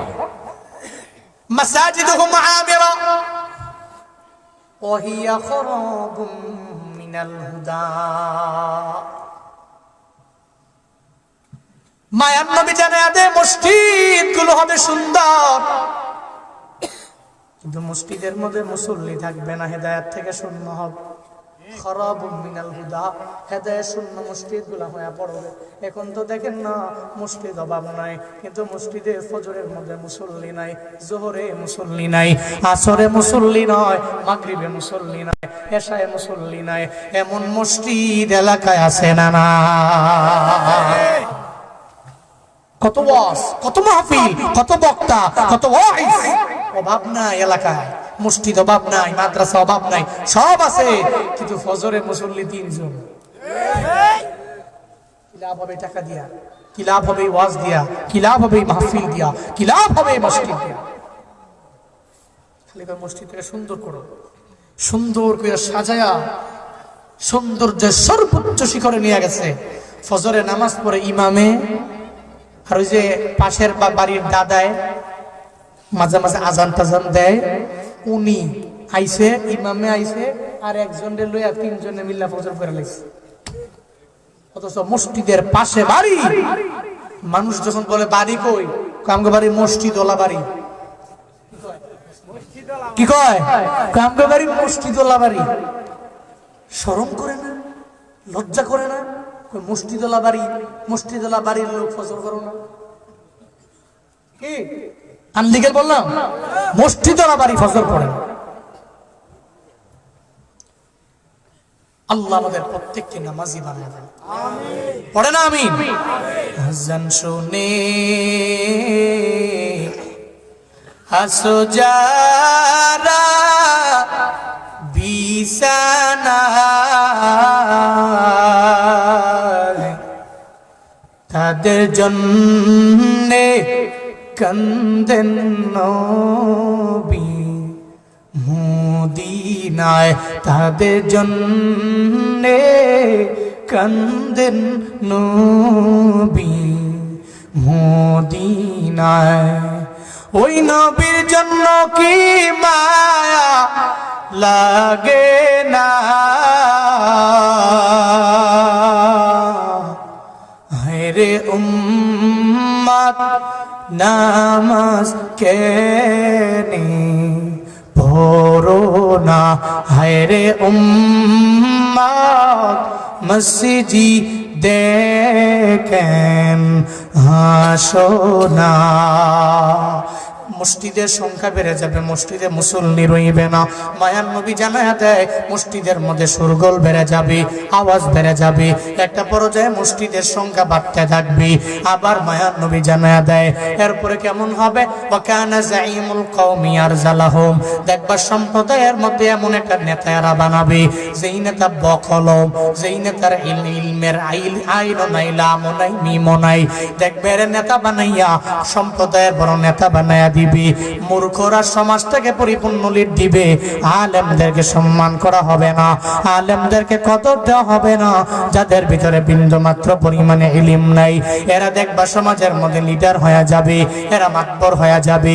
মায়ার নবী জানায়া দেয় ওয়াকানা যাইমুল কওমি আরজালাহুম, ওই কওমের লোকদের কি নেতা বানানো হবে যাদের ভিতরে জ্ঞান নাই। এরপরে রাহমাতুল লিল আলামিন বলেন ওয়া উকরিমার রাজুল মাখাফাতা শাররি, একটা মানুষের ভয়ে তারে নেতা বানানো হবে, তাকে সম্মান করা হবে। ওর যদি সম্মান না করি তাইলে আমাদের মাহফিল করতে দিবে না, আমাদের মাদ্রাসা বানাইতে দিবে না। যদি কমিটির ভিতরে ওরে না রাখি তাইলে মাহফিল করা যাবে না। সভাপতির নাম যদি আমার নেতার নাম না দেই তাইলে মাহফিলের পারমিশন দিবে না। নেতার চেলাফেলাদের নাম যদি না দেওয়া হয় তাইলে মাহফিল করা যাবে না। একটা সময় আমার দেশে এমন ছিল কি ছিল না? তবে একটা ভালো দিক, আমি সিলেট, হবিগঞ্জ, ব্রাহ্মণবাড়িয়া না বলি, সিলেট হবিগঞ্জ যত বয়ান আমি এ জগতে করেছি, এ বয়সে করেছি, আলহামদুলিল্লাহ স্বৈরাচারের যুগেও উপরে পোস্টার একদম উপরে কোনো বকলম ইলিম নাই, মাদ্রাসার ধারে কাছে যায় নাই, শিশু করে পানি নেয় না, এমন নেতার নাম অন্তত পক্ষে হবিগঞ্জ সিলেটের এই সমস্ত মানুষগুলো এদের নাম উপরে দেয় নাই। আমি দেখছি সভাপতির নাম একজন আলেমের নাম, সভাপতির নাম 3 জন আলেমের নাম, সভাপতির নাম 4 জন আলেমের নাম, মাদ্রাসার মুহাদ্দিসের নাম, মাদ্রাসার মুহতামিমের নাম। আল্লাহ হবিগঞ্জ সিলেটবাসীকে কবুল করেন, মৃত্যু পর্যন্ত কিয়ামত পর্যন্ত এই সিলসিলা কায়েম দায়েম রাখার তৌফিক দান করেন, পড়েন আমিন। বলেন এমন একটা সময় আসবে ওক্রিমার রুজুল মাখাফাতা আখি, মানুষকে রোজ ব্যক্তিকে সম্মান করা হবে মাখাফাতা শাররি, তার ভয়ে সে মাইরা ফেলবে, আঘাত করবে, তার নাম না দিলে মাহফিলের পারমিশন দেওয়া হবে না, অনুমতি দেওয়া হবে না, এমন একটা অবস্থা হবে ওই ভয়ে ওই ব্যক্তি মূর্খ, তার নামটা সবার উপরে থাকবে। ওই যুগ কি আসে নাই? কথা বলে না কেন আসে নাই? এই পৃথিবীতে আলেমদের চাইতে সম্মানী কে? আপনি আলেমের নাম আগে দিবেন, সভাপতি একজন আলেমকে বানাবেন, এটা কি রাজনৈতিক মঞ্চ? কথা বলেন না কেন? রাজনৈতিক মঞ্চ কি লেখা হয়েছে? এক বিশাল রাজনৈতিক সভা। কথা বলেন না কেন? কি বলা হয়েছে? বিশাল তাফসিরুল কোরআন মাহফিল, তাফসিরুল কোরআন মাহফিল। রাজনৈতিক সভা যেহেতু না, তাফসিরুল কোরআন মাহফিল যেহেতু, তাহলে তাফসিরুল কোরআন মাহফিলের সভাপতি একজন গায়রে আলেম হয় কেমনে? যার ভিতরে কোরআনের জ্ঞান তো নাই। যদি সূরা ফাতিহাই বলতে বলি 3 বার মনে হয় প্রস্তাব করে দিব, ঠিক কি না? তাহলে সে কিভাবে একজন মাহফিলের সভাপতি হয়? How this possible? আল্লাহ আমাদের সবাইকে বুঝার তৌফিক দান করেন। রাগ করেছেন আপনারা? কষ্ট পাচ্ছেন নাকি আপনারা? কথা জুনায়েদ আল হাবিবের না নবীজির? কার কার? নবীজি বলছেন এরা ভয়ে একেবারে কাতর হয়ে ওই ব্যক্তির ভয়ে তার নামটা উপরে দিবে, তাকে সম্মান করবে, তাকে ইজ্জত দিবে, তাকে শ্রদ্ধা করবে। এরপরে মদিনাওয়ালা নবী জানায়া দেয় এদের ভিতরে মদ বেড়ে যাবে, ওয়াশুরিবাতিল খুমুর, মদ বেড়ে যাবে। সমাজে মদ বাড়ছে না কমছে? আগে তো মদ খাইতই না, এখন তো মদ যুবকেরা টানে, খালি মদ খায়া যে বউরে কয় মা, মারে কয় বউ, ঠিক কিনা? মদ খেত টান। ঢাকার শহরে 2 বন্ধু মিলা বার হাউসে গেছে, বার হাউসে গিয়া মদ খায়া কয় বন্ধু গুলিস্তানের এই 10 তলা বিল্ডিং গুলো রাস্তার মাঝখানে কেমন এলো? মাঝখানে যেহেতু আইসে চল ধাক্কায় একটু সোজা করে দিই। তখন ধাক্কায় সোজা করতে হইলো, তাহলে কাপড় চোপড় যা যা খুলতে হইব, তো ফিলাইবো না, ধাক্কাই তুইব না। কতন ঢাকায় কাপড় চোপড় খুললে রাস্তার মাঝখানে রাখছে, রাইকে ঠেলতাস বিল্ডিং। গুলিস্তানের সুরে কয় যাক মোটামুটি কিছু বার হাউস থেকে আসছে, মদ করবো না, কি করতেছে এই সুযোগে আমার কাম আমি করি। অন্তত পক্ষে 2 সিট এরকম ব্লেজার টেজার পাইলে খারাপ কি? কিও সুরের কথা হইলো, এটা সিরাজুতা হইলে সমস্যা কি? 2টা পাবো তো, ফার্স্টে তো পাবো, হ্যাঁ এর কথা ফার্স্টে তো পাবো, 2টা তো পাবো। সুরে লয়ে গেছে ঠেলতে ঠেলতে, আরে সুবহানাল্লাহ, শরীর দিয়ে গাম বের হয়ে গেছে, অনেক লেট হয়ে গেছে, আমি বলবো না, শেষ করে দিব। রাগ করতেছেন আপনারা? কষ্ট হচ্ছে নাকি আপনাদের? অনেক সময় হয়ে গেছে কিন্তু, দাঁড়ান আমি কষ্ট দিচ্ছি একটু একটু। এটা ভুয়া আলাপ, বুঝে না বুঝে না, সারাটাই হবে না। শোনেন তো, 2 বন্ধু ঠেলতে ঠেলতে কাহিল হয়ে গেছে। এবার বন্ধুরে আরেক বন্ধু কয় বন্ধু দেখতো আমাকে কাপড়টি দেওয়া যায়নি। কই না কাপড় তো দেওয়া যায় না। কাপড় কই? দেখছো আমরা ঠেলতে ঠেলতে গুলিস্তান থেকে মনে হয় পল্টনে লুই আইছি, এই কারণে মনে হয় কাপড়ই দেওয়া যায় না। মদ খায়া মাথা বিল্ডিং ফেলে, মদ্যপান করে নবীজি বলছেন ও শরীবাতিল খুমুর, হাসরের ময়দান কায়েমর আগে মদ্যপান বেড়ে যাবে। এরপরে মদিনাওয়ালা নবী জানায়া দিলেন হলো বিশাল হারির, নবীজি বলেন রেশমি কাপড় পরিধান করা হবে। এরপরে রাহমাতুল লিল আলামিন বলেন ওয়াত্তুখিজাতিল কয়নাতু ওয়াল মাআজিফ, কয়নাত মাআজিফ, নায়ক নায়িকা গায়িকা বেড়ে যাবে,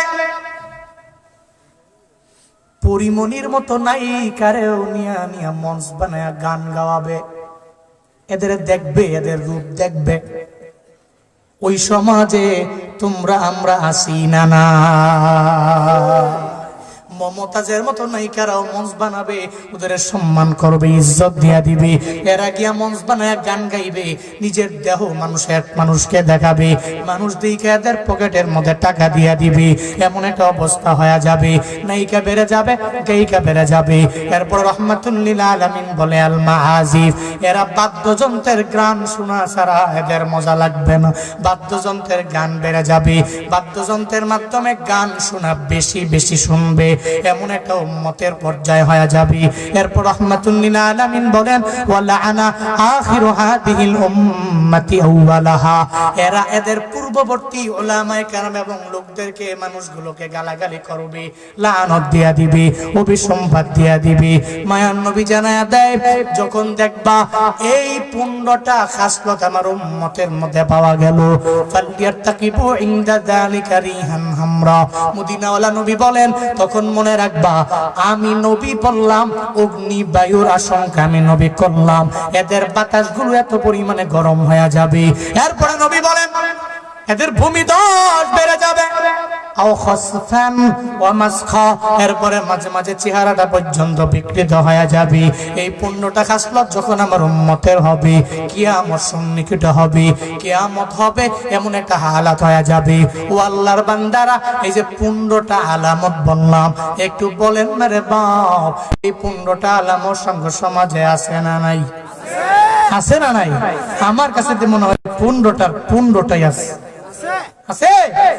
এক নাম্বার, গনিমতের মাল নিজের ব্যক্তিগত সম্পদ মনে করবে, ইযা কানাল মাগনামু দুওয়ালা। 2 নাম্বার গুনেন, 2 নাম্বার আল আমানাতু মাগনামা, 2 নাম্বার। 3 নাম্বার আমানতকেরা নিজের মাল মনে করবে, 3 নাম্বার ওয়াজ যাকাতু মাগরামা, যাকাতকে জরিমানা মনে করবে, 4 নাম্বার আতা আর রাজুল যাওজাতাহু ওয়া আক্কা উম্মাহু। 5টা গেল, কয়টা গেল? 5টা। 4 নাম্বার আমি আরবিটা না বললাম, বাংলা বলে দেই। 1 নাম্বার গনিমতের মাল নিজের মাল মনে করবে, 2 নাম্বার আমানতের টাকাগুলো নিজের টাকা মনে করবে, 3 নাম্বার যাকাত জরিমানা মনে করবে, 4 নাম্বার লোকেরা তার বউয়ের কথা শুনবে, এমন শুনবে। 5 নাম্বার মায়ের অবাধ্য হয়ে যাবে। এরপরে 6 নাম্বার বন্ধুরে আপন বানাবে, 7 নাম্বার তার বাবারই ভুলে যাবে, জাফা আবাহু। এরপরে মসজিদের মধ্যে সুরগোল করবে, কত হইল? কয় নাম্বার? 8 নাম্বার মসজিদের ভিতরে সুরগোল বেড়ে যাবে। এরপর 9 নাম্বার হচ্ছে এরা এদের সম্প্রদায়ের নেতা এমন জনকে বানাবে যার ভিতরে ইলম কালাম কিচ্ছু নাই, এমন ব্যক্তিকে বানাবে। এরপরে লোককে ভয় করবে, 10 নাম্বার লোকটাকে ভয় করবে, এজন্য ভয় করবে যে এই লোকটাকে যদি সম্মান না করি তাহলে এই লোকটা আমার আঘাত করবে, আমারে মারবে, এই ভয়ে এই লোকগুলোকে সম্মান করা হবে। এরপরে অত্তখিজাতিল কয়না আল মাআজিফ, 2টা এক কথা গেছে, কয়টা? 10টা। এরপরে এদের ভিতরে গায়িকা নায়িকা এগুলো বেড়ে যাবে, এগুলো বেড়ে যাবে। আল মাআজিফ এরপর এদের বাদ্যযন্ত্র এগুলা বেড়ে যাবে। ওয়া লাআনা আখিরু হাদিহিল উম্মাহ আউওয়ালাহা, এরা নিজেরা পূর্ববর্তী যে লোকগুলো আছে এই লোকগুলোরে বেশি বেশি গালিগালাজ করবে, এদের অভিসম্পাত করবে, এদের লানত দিবে। মাঝখান দিয়ে দুইটা অবশ্যই আছে, আরবিটার ভিতরেই আছে। আমি পুরোটা হাদিস তিরমিজির 2210 নম্বর হাদিস, বাড়িতে গিয়ে যদি হাদিস থাকে একটু খুলবেন, দেখবেন, ঘাইটা বুঝবেন। আল্লাহ আমাদের সবাইকে এই সমস্ত আলামত থেকে দূরে থাকার তৌফিক দান করেন, জোরে পড়েন আমিন। আল্লাহ আমাদের প্রত্যেককে আল আমিন বানায়া দেন, আমানতদার বানায়া দেন, খয়ান ব্যক্তিদের থেকে আমাদেরকে হেফাজত করেন, সকলেই পড়ি আমিন। হুজুর একটা গজল গাইবেন, হুজুর একটা গজল, মার একটা গজল গাইবেন, হুজুর একটা গজল, হুজুর একটা গজল কইলেন।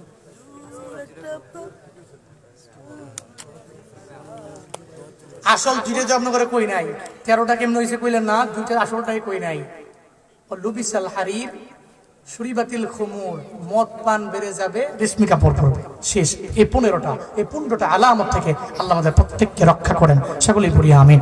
আস্তাগফিরুল্লাহ রাব্বি মিন কুল্লি যামবি ওয়া আতুবু ইলাইহি। আর না অনেকে আলিস, লা হাওলা ওয়ালা কুওয়াতা ইল্লা বিল্লাহিল আলিয়্যিল আযীম। আস্তাগফিরুল্লাহ রাব্বি মিন কুল্লি যামবি ওয়া আতুবু ইলাইহি। লা হাওলা ওয়ালা কুওয়াতা ইল্লা বিল্লাহিল আলিয়্যিল আযীম। গজলের কথা বললে আমি ফিরাই না, তবে শুনেন, মাঝে মাঝে কিছু রুখসত দিয়ে লং টাইম ধরে কথা বললাম। আমি এমনি অসুস্থ, মানে গত 3-4 দিন ধরে আমার জ্বর ছিল, পেট খারাপ ছিল, এটা আমি এখনো কাটিয়ে উঠতে পারতেছি না, কোনোভাবেই কাটিয়ে উঠতে পারতেছি না। হঠাৎ করে সমস্যাটা মনে হয় একটু বাড়তেছে। দোয়া করেন যদি আল্লাহ সুস্থ করেন। ইন ফিউচারে আরো বহুবার আসবো, যাইয়েন, দেখা হবে, সাক্ষাৎ হবে, শোনাবো ইনশাআল্লাহ। আমি মানা করি না, মানা করার লোক আমি না, আমি অন্যরকম, আমি সবার চাইতে আলাদা, একটু আলাদা হয়ে চলার মতো চেষ্টা করি। আল্লাহ কি মৃত্যু পর্যন্ত এভাবে রাখেন, অহংকার মুক্ত, হিংসা মুক্ত একটা জিন্দেগি সুন্দর করে গঠন করে মরার তৌফিক দান করেন। আস্তাগফিরুল্লাহ রাব্বি মিন কুল্লি যামবি ওয়া আতুবু ইলাইহি। হুজুর দোয়া দে, হ্যাঁ দেন দোয়া দে। লা হাওলা ওয়ালা কুওয়াতা ইল্লা বিল্লাহিল আলিয়্যিল আযীম। আলহামদুলিল্লাহি রাব্বিল আলামিন ওয়াস সালাতু ওয়াস সালামু আলা সাইয়্যিদিল আমবিয়াই ওয়াল মুরসালিন ওয়া আলা আলিহি ওয়া আসহাবিহি আজমাইন। ইয়া আরহামার রাহিমিন, ইয়া আরহামার রাহিমিন, ইয়া আরহামার রাহিমিন।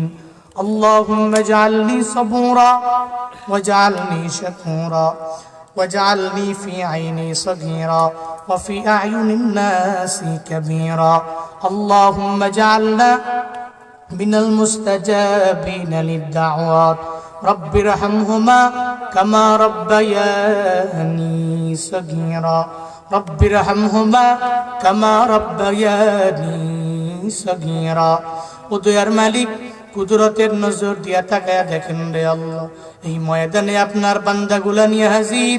আয় আল্লাহ, কার মনে কি আশা, প্রাণে কি ব্যথা আমি জানি না, প্রত্যেকের মনের নেক বাসনা পূরণ করে দাও। আয় আল্লাহ, জিন্দেগিতে যা গুনাহ করলাম সব গুনাহগুলো মাফ করে দাও রে আল্লাহ। ময়দানে যাদের মা নাই, মায়ের কবর জান্নাতের বাগান বানাও। আয় আল্লাহ, যাদের বাবা নাই, বাবার কবর জান্নাতের বাগান বানায় দাও আল্লাহ। আমাদের যাদের আব্বা আম্মা বেঁচে আছেন, মা বাবার দোয়া নিয়ে চলার তৌফিক দান করেন আল্লাহ। মা বাবার খেদমত করার তৌফিক দান করেন, মা বাবার থেকে দোয়া নিয়ে চলার তৌফিক দান করেন আল্লাহ। উদয়ার মালিক, এই মাহফিল আপনি কবুল করে নেন, যুবকদের কবুল করে নেন, যুবকদের আপনার হাতে দিয়ে দিলাম, জামিন হয়ে যান আল্লাহ। আয় রব্বে কারীম, কার মনে কি আশা, প্রাণে কি ব্যথা আমি গুনাহগার জানি না, প্রত্যেকের মনের নেক বাসনা পূরণ করে দেন আল্লাহ। কত মা বোনেরা হাত বাড়াইলেন, মা বোনদের মনে কি আশা, প্রাণে কি ব্যথা আমি জানি না, মা বোনদের কবুল করে নেন, আবেদা বানায়া দেন, জাহেদা বানায়া দেন, মুসল্লিয়া বানায়া দেন, মুজাক্কিয়া বানায়া দেন, রাবিয়া বসরির মতো লিয়া বানায়া দেন। উদয়ার মালিক আল্লাহ, এই এলাকার মাটির নিচের কবরের আযাব মাফ করে দেন। এই এলাকার উপরে গজব দিয়েন না, এই এলাকা আপনার হাতে দিলাম, জিম্মাদার হয়ে যান। আমার দেশ শান্তির দেশ বানায়া দেন রে আল্লাহ। ও দয়ার মালিক রব, আমাদের প্রত্যেককে নামাজি বানায়া দেন, রোজাদার বানায়া দেন, নেক আমলওয়ালা বানায়া দেন। আয় আল্লাহ, জিহবা জবানের হেফাজত করার তৌফিক দান করেন, লজ্জাস্থানের হেফাজত করার মতো তৌফিক আপনি দান করেন আল্লাহ। আপনার খাস বান্দা আপনি বানায়া দেন রে আল্লাহ। ও দয়ার মালিক, এই মানুষগুলো গভীর রাতে আমি গুনাহগারের সাথে হাত বাড়াইলো, একজন মানুষেরও বেগুনা মাসুম না বানায় আপনি বাড়িতে নিয়েন না রে আল্লাহ। আয় আল্লাহ, কত প্রবাসীরা আমি গুনাহগারের কাছে দোয়া চাইলেন রে আল্লাহ, ওই প্রবাসীদের কবুল করে নেন, এদের রিজিকের মধ্যে বরকত বাড়ায়া দেন। আয় আল্লাহ, প্রবাসে মা নাই, বাবা নাই, আয় আল্লাহ, প্রবাসী ভাইদেরকে আপনার হাতে দিয়া দিলাম, জামিন হয়ে যান রে আল্লাহ। বিদেশের সফর যখন শেষ হবে, আবার বাংলাদেশের ছেলে বাংলাদেশে আইনা পৌঁছায় দিয়েন রে আল্লাহ। আয় আল্লাহ, এই যুবকের আয়োজন করেছেন, যুবকদের আপনি কবুল করে নেন। আয় আল্লাহ, যুবকদেরকে খালেদ বিন ওয়ালিদের মতো বানায়া দেন, হযরতে ওমরের মতো 27 বছরের তাগড়া যুবকদের বানায়া দেন রে আল্লাহ। আয় আল্লাহ, দ্বীনের জন্য প্রত্যেককে কবুল করে নেন।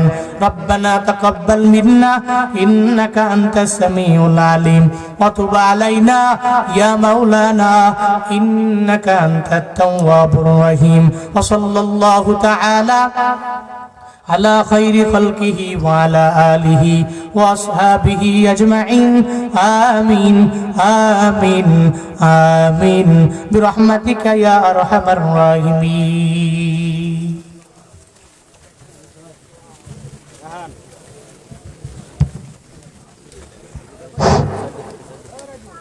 আলহামদুলিল্লাহ, আমরা অত্যন্ত হুজুরের কাছ থেকে মূল্যবান বয়ান শুনছি। আমাদের যেভাবে জায়গা দেওয়ার কথা ছিল সেভাবে দিতে পারি নাই, আমরা আন্তরিকভাবে দুঃখিত। আর একজনের কিছু টাকা হারাইছে, রাস্তার মধ্যে পাওয়া গেছে, কেউ যদি হারিয়ে থাকেন স্টেজ থেকে নিয়ে যাবেন।